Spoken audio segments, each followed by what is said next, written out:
प्यारी साध संगत जी, प्यार से कहना धन निरंकार जी। प्यारी साध संगत जी, सतगुरु माता जी के पावन पवित्र चरणों में और आप सभी संत महात्माओं के पावन पवित्र चरणों में प्यार भरी धन निरंकार। एक छोटी सी कहानी, आखिरी प्रयास। एक समय की बात है, एक राज्य में एक प्रतापी राजा राज करता था। एक दिन उसके दरबार में एक विदेशी आया और उसने राजा को एक सुंदर पत्थर उपहार में दिया। राजा वह पत्थर देख बहुत प्रसन्न हुआ। उसने उस पत्थर से भगवान विष्णु की प्रतिमा का निर्माण कर उसे राज्य में मंदिर में स्थापित करने का निर्णय लिया और प्रतिमा निर्माण का कार्य राज्य के महामंत्री को सौंप दिया। महामंत्री गांव के मूर्तिकार के पास गया और उसे वह पत्थर देते हुए बोला, महाराज, मंदिर में भगवान विष्णु की प्रतिमा स्थापित करना चाहते हैं। 7 दिवस के भीतर इस पत्थर से भगवान विष्णु की प्रतिमा तैयार कर राजमहल पहुंचा देना।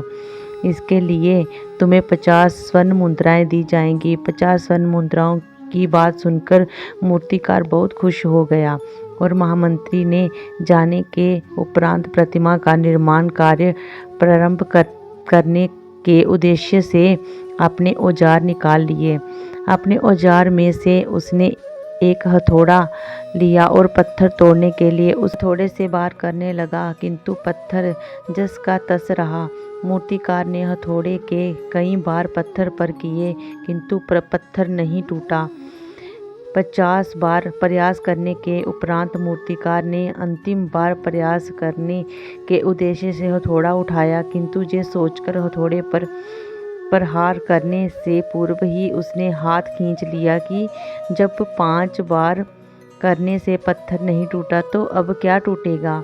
वह पत्थर लेकर वापस महामंत्री के पास गया और उसे ये कह वापस कर दिया कि इस पत्थर को तोड़ना नामुमकिन है, इसलिए इससे भगवान विष्णु की प्रतिमा नहीं बन सकती। महामंत्री को राजा का आदेश हर स्थिति में पूर्ण करना था, इसलिए उसने भगवान विष्णु की प्रतिमा निर्मित करने का कार्य गांव के एक और साधारण मूर्तिकार को सौंप दिया। पत्थर लेकर मूर्तिकार ने महामंत्री के सामने ही उस पत्थर पर हथौड़े से प्रहार किया और वह पत्थर एक बार में ही टूट गया। पत्थर टूटने के बाद मूर्तिकार प्रतिमा बनाने में जुट गया। इधर महामंत्री सोचने लगा कि काश पहले मूर्तिकार ने एक अंतिम प्रयास और किया होता तो सफल हो गया होता और 50 मुद्राएं का हकदार हो गया होगा।